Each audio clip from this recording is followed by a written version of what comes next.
Alors, qu'est-ce qu'une espèce chimique et comment peut-on la caractériser? Prenons l'exemple du chlore de sodium, le bon vieux sel de cuisine. Bien, pour définir le chlore de sodium, il faut connaître plusieurs choses.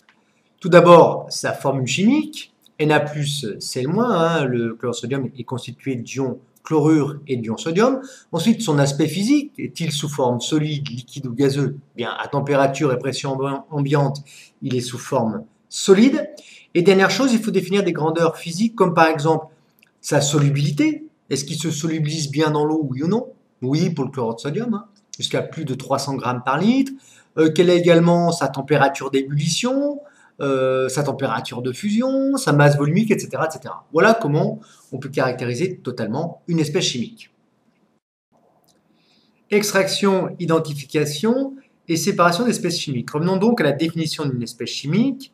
Elle est caractérisée par sa formule chimique, son aspect physique, par exemple sa couleur, sous quelle forme elle se trouve, liquide, solide ou gazeuse, définie à une température et une pression donnée, et également des grandeurs physiques qui la définissent, comme la solubilité, sa température d'ébullition et de fusion, sa masse volumique. Nous avons vu le sel, reprenons un autre exemple. À la température de 20 degrés Celsius et à la pression de 1 bar, pression atmosphérique, le dioxygène est un gaz incolore. Sa formule chimique est O2, c'est-à-dire qu'il est constitué à partir de molécules contenant 2 atomes d'oxygène. Sa température de fusion est moins 219 degrés Celsius. Ça veut dire que pour une température inférieure à moins 219, par exemple moins 220 degrés Celsius, le dioxygène est sous forme solide. Entre moins 219 degrés Celsius et moins 180 degrés Celsius, eh bien, le dioxygène est sous forme liquide. Et pour une température supérieure à moins 183 degrés Celsius, le dioxygène est sous forme gazeuse. Sa masse volumique est de 1,4 g par litre, c'est-à-dire que un volume de 1 litre de dioxygène pèse 1,4 g. Cette masse volumique est donnée à la température de 0 degré Celsius et à la pression de 1 bar. Une espèce chimique est soit naturelle, produite par la nature, soit artificielle, créée par l'homme. Corps pur simple, corps pur composé, mélange. Un corps pur simple est composé à partir d'un seul élément chimique. Exemple, le corps pur simple diazote est constitué de molécules gazeuses de diazote de formule N2, ne contenant que l'élément chimique azote de symbole N. Le corps pur hélium est bien un corps pur simple, car il n'est constitué que d'une seule espèce chimique, le gaz hélium, contenant un seul élément chimique, l'hélium, de formule He. Un corps pur composé est lui constitué d'une seule espèce chimique qui peut contenir plusieurs éléments chimiques. Exemple, le corps pur composé oxyde d'aluminium est constitué uniquement de l'espèce chimique de formule Al2O3. Donc il est composé uniquement de molécules contenant 2 atomes d'aluminium et 3 atomes d'oxygène. Cette espèce chimique contient 2 éléments chimiques, c'est bien un corps pur composé, non plus un corps pur simple. L'aluminium, donc de symbole Al, et l'oxygène de symbole O. Et enfin, un mélange est un corps contenant plusieurs espèces chimiques différentes. Prenons l'exemple de la bauxite. C'est un mélange car il contient plusieurs espèces chimiques de l'oxyde d'aluminium, Al2O3, et de l'oxyde de fer, Fe2O3. C'est un minerai dont on extrait l'aluminium. Un petit exercice. Parmi ces espèces chimiques, quelles sont celles qui correspondent à un corps pur simple, un corps pur composé ou un mélange? Je vous laisse réfléchir. Le chlore de sodium de formule NaCl est bien un corps pur composé car il est constitué à partir de 2 éléments chimiques, le sodium et le chlore. L'oxyde de fer est un corps pur composé car il est constitué de 2 éléments chimiques, le fer, l'élément chimique fer et l'élément oxygène. L'aluminium est un corps pur simple car il est constitué uniquement qu'à partir de l'élément chimique aluminium. Et enfin, la galène, qui est le minerai dont on extrait le plomb, dans lequel on a l'espèce chimique sulfure de plomb, l'espèce chimique argent, l'espèce chimique bismuth, l'espèce chimique sélénium et d'autres impuretés encore. Eh bien, cette fois-ci, il s'agit bien d'un mélange, car ce corps est constitué à partir de plusieurs espèces chimiques différentes. Quelques éléments de sécurité. Certaines espèces chimiques présentent des dangers indiqués sur l'étiquette de leur flacon. Il faudra faire donc très attention quand vous les manipulez. Prenons l'exemple 3 du dichlorométhane. Que signifie ce pictogramme? Il signifie que le produit est nocif et irritant. Quelles sont les phases de risque et les phases de sécurité à mettre en place? Le code de la phase de risque est le R40. Nous allons donc sur les phases de risque, nous cherchons R40 et nous voyons que ce produit a des effets cancérogènes suspectés et qu'il y a donc un risque possible d'effet irréversible. Le code de sécurité correspond à S23, 24, 25, 36 et 37. Observons ce que cela signifie. Donc S23, ne pas respirer les gaz, fumée, vapeur, etc. S24, éviter le contact avec la peau. S25, éviter le contact avec les yeux. S36, porter un vêtement de protection approprié. S37, porter des gants appropriés. À noter qu'il y a également sur le flacon la formule chimique du corps, CH2Cl2, sa masse molaire ainsi que sa densité. Caractéristiques physiques d'une espèce chimique. Premièrement, la solubilité petit s. La solubilité d'un corps correspond à la masse maximale petit m de corps pouvant être dissoute dans 1 litre de solvant. La solubilité est notée petit s. Sa formule peut s'écrire S égale masse maximale dissoute sur volume de solvant. Unité, la masse est en grammes, le volume de solution en litres, la solubilité est donc en grammes par litre, ce qui n'est pas l'unité légale, puisque l'unité légale serait le kilogramme par mètre cube, mais cette unité est pratique dans le cadre de nos expériences au laboratoire. Exemple, si la solubilité du sel dans l'eau à température de 0 degré Celsius est de 347 grammes par litre, cela signifie qu'on peut dissoudre au maximum 347 grammes de sel dans 1 litre d'eau.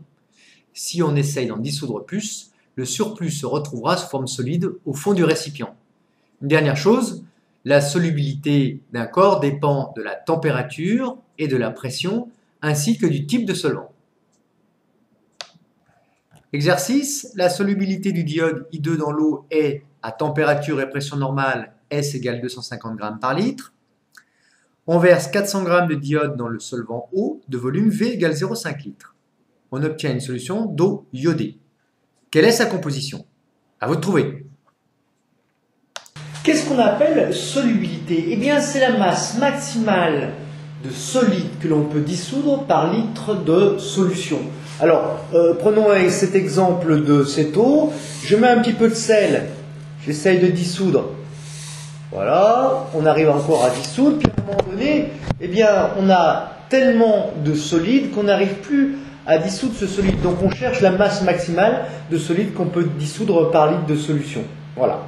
Alors, pour cet exemple, pour notre exemple à nous, je reprends mon stylo, l'exemple à nous, eh bien, on peut dissoudre 250 grammes de solide par litre de solution. Quelle est la formule de la solubilité? Eh bien, c'est les grammes par litre, autrement dit, c'est la masse maximale de solide que l'on peut dissoudre par volume de solution. Bien. Alors, dans notre cas à nous, eh bien, on a une masse, petit m, de 400 grammes que l'on veut dissoudre dans un volume de 0,5 litres. Est-ce possible? Eh bien, on va calculer dans un premier temps la masse maximale que l'on peut dissoudre. La masse maximale est égale par rapport à la solubilité. Masse maximale est égale à la solubilité multipliée par le volume. Solubilité 250 grammes, donc masse maximale égale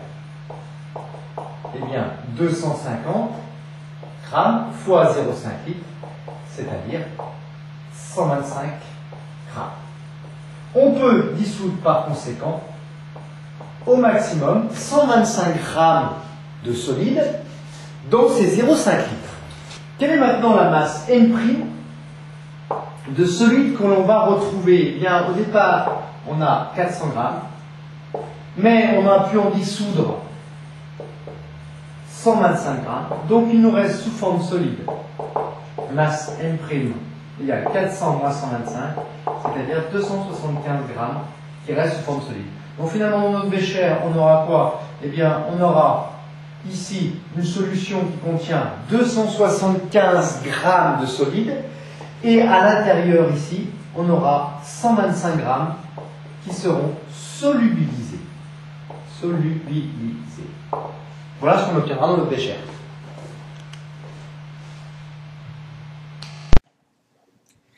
Masse volumique.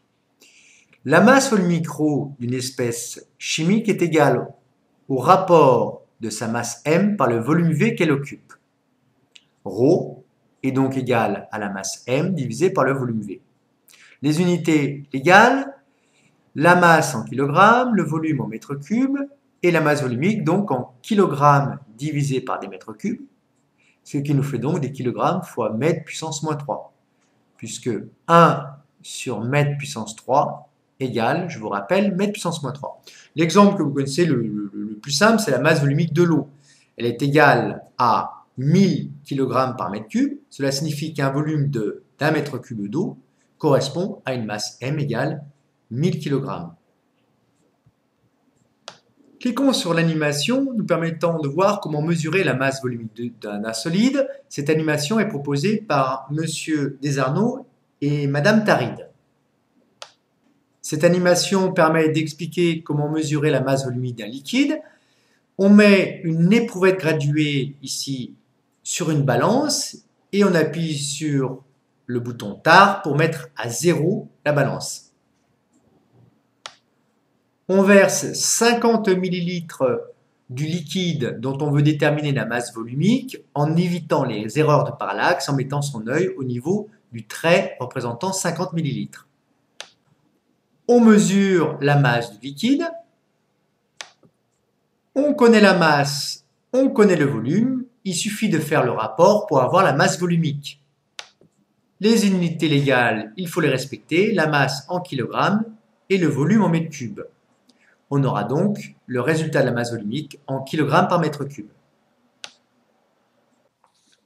Qu'appelle-t-on densité d'un corps? Eh bien, c'est tout simplement le rapport de sa masse volumique sur la masse volumique de référence qui est celle de l'eau. Par exemple, cette bille en acier a une masse volumique de 7,8 fois 10 puissance 3 kg par mètre cube, ou 7,8 g par centimètre cube. La masse volumique de l'eau, elle est de 1 g par centimètre cube. Le rapport de 7,8 divisé par 1, ça fait 7,8, sans unité.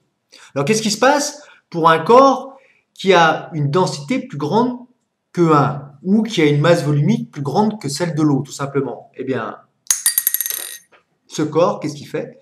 Eh bien, il tombe au fond de l'eau, il coule. Si par contre, je prends cette pauvre petite feuille que je viens d'arracher de façon un petit peu cruelle et que je la mets dans de l'eau, eh bien, qu'est-ce qui se passe? Tout simplement, elle flotte. Pourquoi flotte-t-elle? Eh bien, parce que sa densité est plus petite que 1, donc sa masse volumique est plus petite que 1 g par centimètre cube ou 1000 kg par mètre cube. Densité petit d d'un corps. La densité petit d d'un corps solide ou liquide est égale au rapport de sa masse volumique ρ sur celle de l'eau. D égale ρ sur ρ de l'eau. Comme tout rapport de même unité, la densité n'a pas d'unité. Exemple, la masse volumique du plomb et ρ du plomb égale 11,3 fois 10 puissance 3 kg par mètre cube. Ça veut dire qu'un mètre cube de plomb pèse 11 300 kg. La densité du plomb, dPb, est densité du plomb égale masse volumique du plomb sur masse volumique de l'eau, 11 300 kg par mètre cube sur 1000 kg par mètre cube, ça nous fait bien 11,3. On voit bien que l'unité du numérateur divisée par l'unité du dénominateur égale à 1, ce qui signifie que la densité est bien sans unité. Température d'ébullition et de fusion. La matière peut se trouver sous 3 états, liquide, solide et gazeux. La température de fusion d'un corps est la température où le corps passe de l'état solide à l'état liquide. La température d'ébullition est la température où le corps passe de l'état liquide à l'état gazeux. Les températures d'ébullition et de fusion dépendent de la pression. Sur ce diagramme, nous voyons le nom des différents passages entre les différentes formes que peuvent prendre la matière.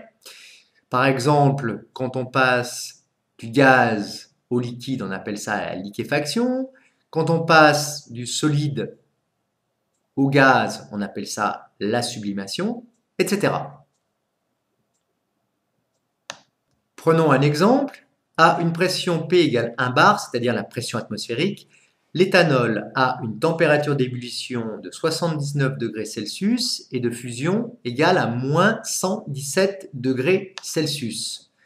Ce qui signifie que de moins 273 degrés Celsius, la température la plus basse existante, qui correspond à 0 Kelvin, à moins 117 degrés Celsius, l'éthanol se trouve sous forme solide.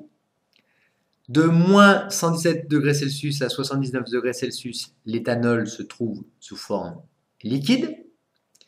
Et pour une température supérieure à 79 degrés Celsius, l'éthanol se trouve sous forme gazeuse.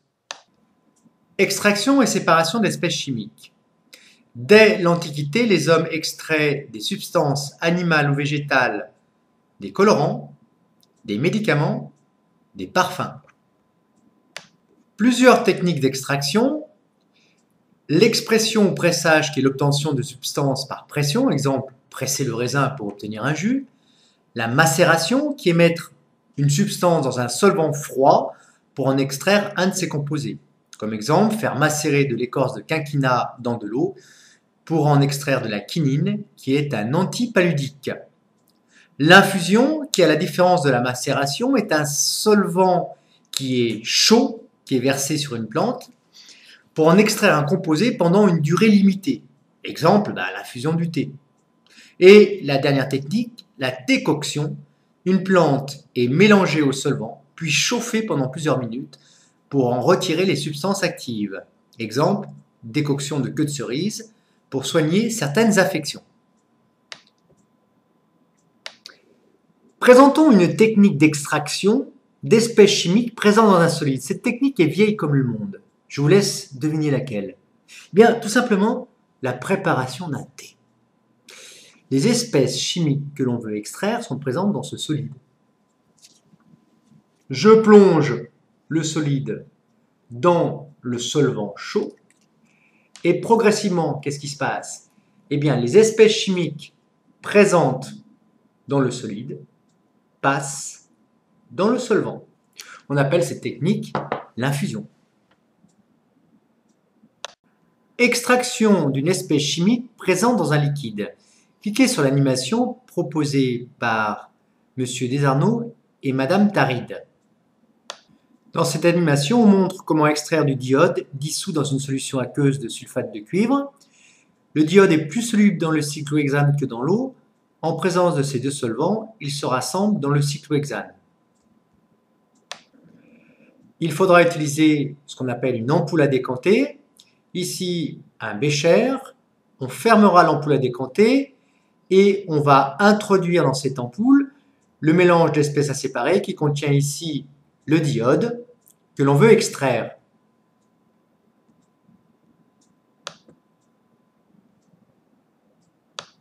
On ajoute ensuite le solvant cyclohexane dans lequel la solubilité du diode est beaucoup plus importante. On enlève l'entonnoir, on bouche, on retire l'ampoule à décanter de son support et ensuite on agite et on laisse de temps en temps s'échapper les gaz. Une fois qu'il n'y a plus de gaz, on remplace l'ampoule sur son support et on attend que les liquides non miscibles se séparent par décantation. Une fois que ceci est fait, eh bien, il ne reste plus qu'à enlever le bouchon de l'ampoule à décanter, ouvrir le robinet et faire couler la solution aqueuse de plus forte densité et on referme le robinet. Le diode dans le cyclohexane peut être alors recueilli dans un récipient propre. Extraction d'une espèce chimique présente dans un liquide. Eh bien, prenons ce cas de figure. Une solution aqueuse contient un composé organique dangereux, par exemple du diode. L'eau est donc impropre à la consommation. On l'extrait en mélangeant la solution aqueuse avec un solvant organique comme le cyclohexane dans une ampoule à décanter. Le composé organique dangereux se solubilise préférentiellement dans le solvant organique et disparaît de la solution aqueuse. On laisse décanter le mélange, la séparation s'effectue, on élimine le solvant organique et on récupère l'eau épurée du constituant de l'espèce chimique dangereuse. Chromatographie sur couche mince. Une fois la substance extraite, il faut l'analyser pour en déterminer sa composition. La chromatographie sur couche mince permet de séparer puis d'identifier les espèces chimiques d'un mélange. Nous allons voir comment. Utilisons l'excellente animation d'Australo.net.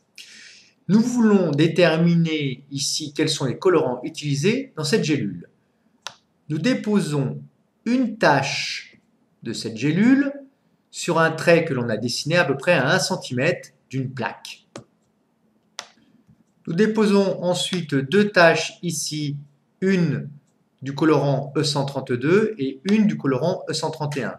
Nous plongeons cette plaque dans un éluant qui va monter par capillarité et entraîner les différentes taches. Nous voyons que la gélule contient 3 colorants puisqu'il y a 3 taches. Une de ces taches est montée exactement à la même hauteur que le colorant E132. Cela signifie que dans cette gélule, il y a le colorant E132. Par contre, il n'y a pas le colorant E131, car le colorant E131 est monté à une hauteur qui ne correspond pas à ces 3 taches. Nous recommençons la chromatographie en déposant cette fois-ci un colorant E127, E124. On démarre et on s'aperçoit que ni le E127 ni le E124 ont été utilisés pour colorer cette gélule. Comment donc pratiquement maintenant effectuer cette chromatographie? On utilisera une cuve à élution, une plaque chromatographique, un crayon, des pipettes et un séchoir. Nous vérifions si nos recherches ont été correctement effectuées en cliquant sur bilan. On a vu que cette gélule contenait les colorants E132, E122, E110. On vérifie, bravo, on est super fort. On aura besoin d'un éluant, d'un mélange inconnu dont on veut déterminer la composition, et notamment s'il contient l'espèce chimique A ou l'espèce chimique B. On verse l'éluant dans le bécher jusqu'à atteindre une hauteur d'environ 5 mm. On trace un trait à environ 1 cm du bord, puis ensuite on verse 3 petites gouttes de substance, donc la substance inconnue, la substance A et la substance B. On place la plaque dans le bécher. L'éluant monte par capillarité, entraînant les taches vers le haut. On retire la plaque. On a bien veillé à ce que l'éluant monte jusqu'à une hauteur ne dépassant pas 1 cm du bord supérieur de la plaque. On trace un trait pour indiquer à quelle hauteur est monté l'éluant et on sèche. Exploitation du résultat, on se rend compte que l'espèce chimique inconnue est constituée de deux tâches, une qui est montée à la même hauteur que la substance A, une qui est montée à la même hauteur que la substance B. Donc, la substance inconnue contient l'espèce chimique A et l'espèce chimique B.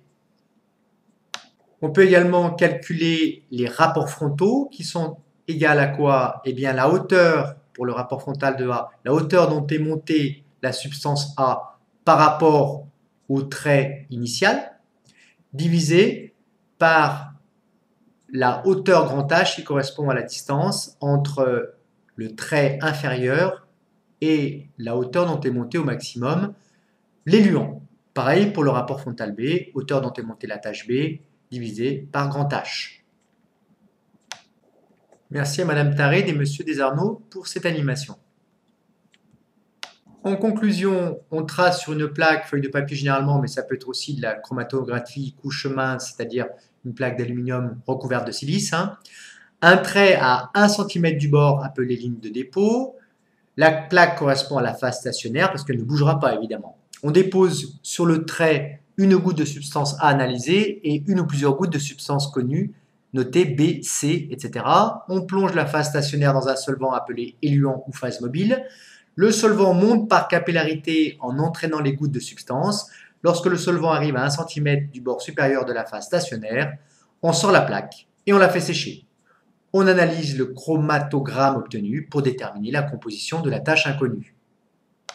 Qu'est-ce qu'on appelle le rapport frontal des tâches? Eh bien, la distance petit h parcourue entre la ligne de dépôt et la tâche est caractéristique de l'espèce chimique. Le rapport entre la hauteur dont est montée la tâche et la hauteur grand H comprise entre la ligne de dépôt et le front de l'éluant est appelé le rapport frontal RF de la tâche. RF est donc égal à petite tâche sur grand H. Prenons l'exemple de cette chromatographie. Le colorant vert se décompose en deux tâches, une tache jaune et une tache bleue. Le rapport frontal de la tache jaune serait HJ sur grand H. Le rapport frontal de la tache bleue serait HB sur grand H. Par exemple, si on a mesuré HJ égale 2,5 cm et grand H 5 cm, on a le rapport frontal égal 0,50. Sans unité, car un rapport de mêmes unités sans unité. Deux chiffres significatifs, car chaque donnée en comporte deux. Pareil pour le rapport frontal du colorant H133, c'est égal au rapport entre HB et grand H. 4,0 cm sur 5,0 cm, ce qui nous fait un rapport frontal de 0,80. Alors pourquoi les espèces chimiques ne migrent-elles pas à la même hauteur? Eh bien, plus les espèces chimiques sont solubles dans le solvant, plus elles migrent haut et plus leur rapport frontal est élevé. C'est cette caractéristique qui va faire qu'on va pouvoir séparer les différents constituants d'un mélange au cours de la migration.